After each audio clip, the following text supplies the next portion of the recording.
Hello everyone, this is Ecos Blacks here. I would say again because the recording messed up for some reason, so I have to record this again. It messed up midway through recording, but as you can see, dry quality, and there is rain expected for the race, but it's actually not coming until probably about the end of the race. So we definitely should get rain around lap 30 to 34, I would say, somewhere through there. So that's just kind of what I was thinking. So, but at this point, yeah, that's what I was thinking. But during the race, I was thinking, okay, it's not coming. So I actually went with a low downforce setup, and yeah, it's gonna be crazy. Let's just say this, because it's gonna be a crazy race. So so we are on the medium tires, and at this point, you always want to try and start on the mediums at this track, because you usually want to start on the worst tire when on high fuel loads and stuff like that, and save the sauce for the end of the race where you actually can push and get the maximum performance possible, because you're in lower fuel mode, freshness of the tires, and just being that is soft tires at its best. So obviously you would want to start on, you would want to start on the medium tires, but at the end of the day, I'm pretty sure everyone's going to end the race on the soft tires. So the time you make up is who I would say is going to have the best first stint, because the first stint for everyone is going to be pretty much where you make up the time, because traffic, tires is going to be everything. So basically, as a soft runner, as you see JBH, he has to create as much of a gap before he pits as possible. And now, as you can see later in qualifying, we were going to go for another medium run, but I saw we were too low, so just really no point, and I don't want to waste a extra soft run if I need it, so I just decided to go in now. But we're behind Guitar Hero, which I was going to try and get a bit of a slipstream from, but he went into the pits, so there was really no way I could get a slipstream from him. But yeah, so heading down this long straightaway, our setup really should fit well with this with the straight, because the car is pretty slippery in a straight line. We're actually really quick, so yeah, I'm feeling good about this race. I do like this track. It's actually one of my favorite tracks, because it takes everything as a driver to win here. You can't get penalties. The curves are actually pretty deadly too. So, and Sector 2 is just so difficult for, I would say, pad players especially. It's so hard to keep the car turning for me. I like in the first part of the Sector 2, I can keep it turning pretty well, but then once I get to like the mid part of it, before the second DRS straight, or the last DRS straight, it gets very understeered. But you can see we go to pole position, starting in purple Sector 2 and 3. So coming to the end of qualifying, you can see there we got the pole. So on the formation lap now, you can see the whole top 5. I'm pretty sure about everyone in the top 10, probably besides Noah, I believe, is on soft tires. So Noah has a big advantage if he can get through this traffic, but he has to get through the traffic as quick as possible. If he doesn't get through the traffic, the strategy is going to be for nothing for him. So he has to get through this traffic as quick as possible. So up to the gears on the start, you can see the Williams are staying in my slipstream, but then he actually pulls out of my slipstream, which was surprising, honestly. But since he did that, I could kind of turn my ERS off and not have to defend. So yeah, this game honestly wasn't really the best with slipstream. Slipstream wasn't as effective as it should have been. It wasn't really effective at all, to be honest. Well, I mean, it was decently effective. I ain't gonna say it was completely non-effective. It wasn't effective at all, but compared to what I see in real life, the slipstream should be way more effective than what it is on here. But I think with next game it's not that effective, so it's going to be somewhat realistic, and probably it's actually probably the same. So yeah, but anyways, you can see WCD has retired, and that brings out a virtual safety car. But you can see by my battery, I was pushing a lot trying to break the DRS already and just try and gain time. So luckily for me, I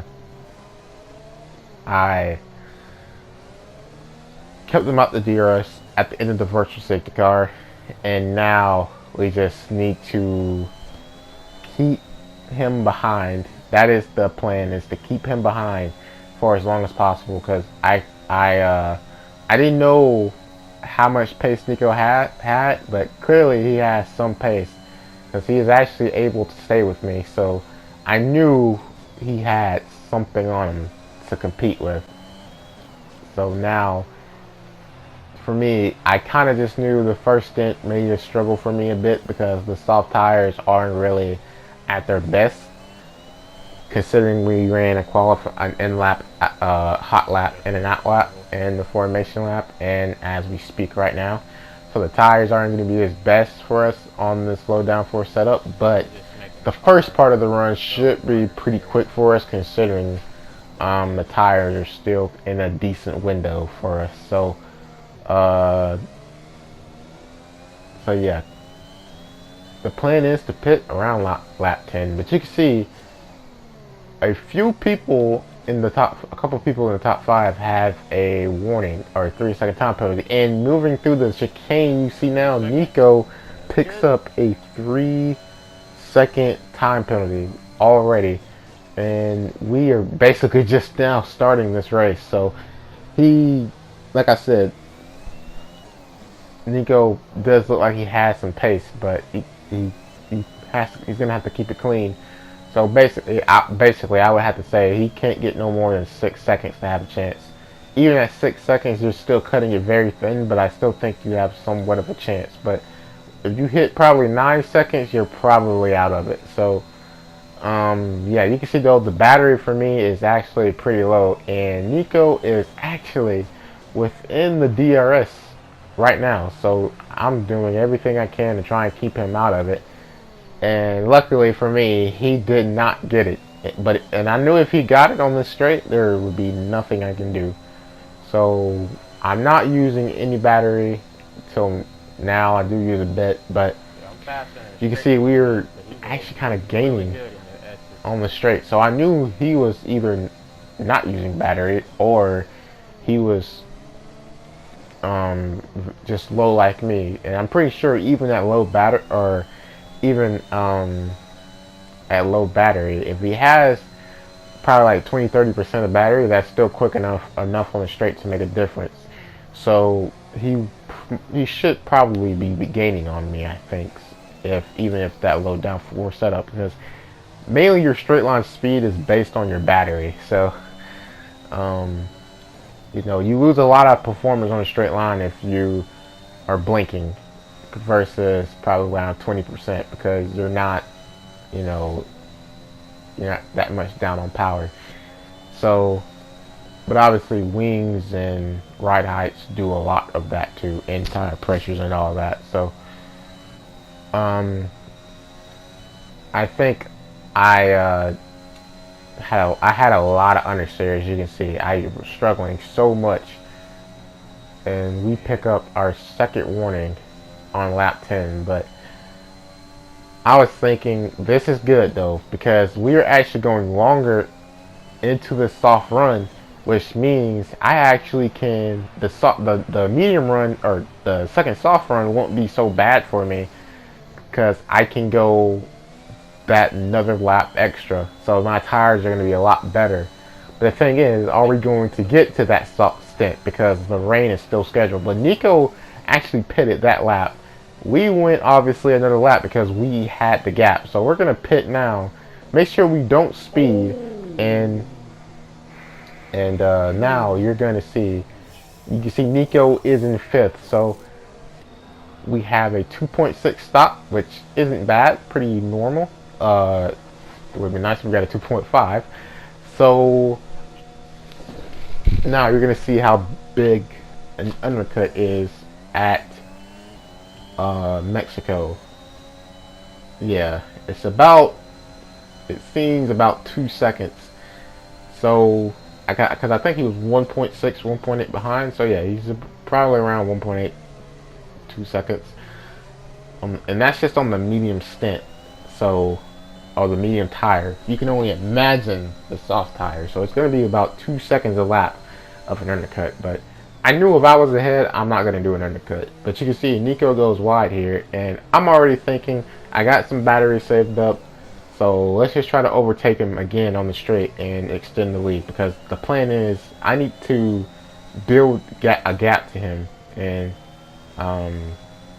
make him push, because you never really want to be the second car in training unless you're very comfortable. But you can see he is pretty quick in the downforce sections, and I could tell actually at the end of the first stint he was starting to gain on me a bit, because I think I got the lead probably like at 2 seconds, 3 seconds, and he actually really started to close in. So I knew he had either less understeer or more downforce, because it probably could have been my understeer of why I was struggling so much. So you can see here I am trying to overtake him, and now we are going to get the move done easily with that little burst of ERS. But there is a Ferrari ahead, and honestly I'm thinking let's just use this straight to try and build as big of a gap as we can to then push in sector 2. So you see me use the ERS there, but the Ferrari is not getting it out the way. And that is actually, for some reason, they decided that that will be dirty air in this game, a ghosted car, which I don't understand. But apparently, for what I've heard, ghosted cars can give you dirty air. And you can see we got the gap up to about 0.8, but he kind of got about a 1/10 back. But now it is about to a second, went down a little bit. So, but again, you can see Nico is now at 6 seconds of penalties, and he's out the DRS now. So we are really in a good spot here. We're 6 seconds up on him, and he's out the DRS. So his downforce setup is good, plus my little bit of understeer is helping him, but he's not keeping it clean, which is big for us. We can actually continue to build this gap here. But there is one guy who is not on penalties as we actually go wide and get our first penalty of the day. But you can see the clouds are starting to come in as we get another penalty. So now we are tied with Nico on penalties, just in a matter of less than 10 laps. But already you can see here the rain has started and we get another warning. So it's the pressure starting to get to us. Honestly though, I was kind of feeling some bit of pressure here, because I knew Nico had more downforce than I did. So I was thinking, okay, there is no doubt I have to stay in front of him. If he passes me, I'm just gonna lose the lead. And I thought about going into the lap, but luckily I decided to pit. So yeah, everyone's going into the pits now because it's time to put the inters on. DRS is disabled, and now we are going to just send it all we can to hopefully build this gap. But luckily for me, the Haas in third, Rocker, got a speeding penalty and a 3-second time penalty, I believe, a speeding penalty for 5 seconds. So that actually helps. But you can also see Nico now has 9 seconds of penalties as a virtual safety car is out. And I was thinking, please do not let this be a safety car. Please do not let this be a safety car, because if this is a safety car, I'm pretty confident we're gonna lose the race because we have 6 seconds of penalties and Black Baller has none. So, but this is also good because now we can charge up the ERS a bit and you know, cool the tires down.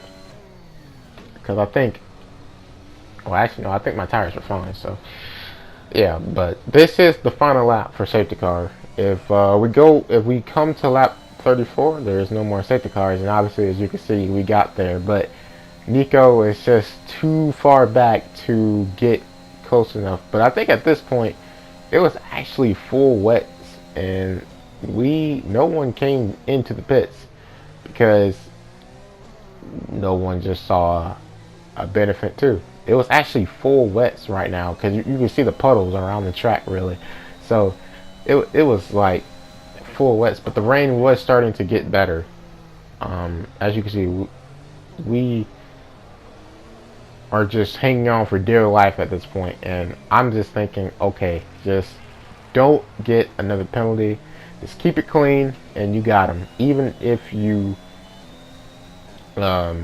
get past, just don't get another penalty. And I think I was one warning away from getting another penalty. So at this point, I'm thinking, oh boy, okay, I just got to stay in front of him. So you can see here, the downforce in his car is actually making quite the difference. But it's really going to be here in sector 3 is when he's going to make probably the biggest difference. So going into here, I make sure I left really early just to get the car turned in and not get understeer, and that actually really worked because I gained about 3-4 tenths on him. Yeah, actually 3-4-5 tenths on him. So he must have made a mistake, and luckily for me, I actually started kind of building the gap more. So now heading into the final time for the baseball section. It looks like we are going to win the Mexican Grand Prix in RSE American Open, and that is our 3rd win of the season, which is really cool. Oh, that was not really proud of that effort. It was not an easy race. Low downforce in the rain, I will say, is a very tough challenge, especially when you have understeer. So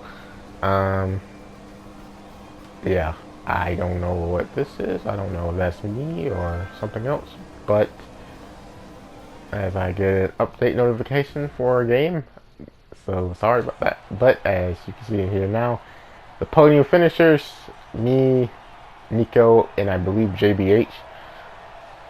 This was my final win in RC as of right now because I did, like I said, I did leave the league. This didn't really want to be in it anymore. I'm trying to focus on no ABS tiers now because from what I've heard, there are a few leagues that are stopping no ABS or line only tiers, which is kind of a bummer, but yeah. So it is what it is, but I think that is going to be it for today. I will catch you guys next time because I do plan on a video for Friday. So yeah, this is Ecos Blacks. See you guys later.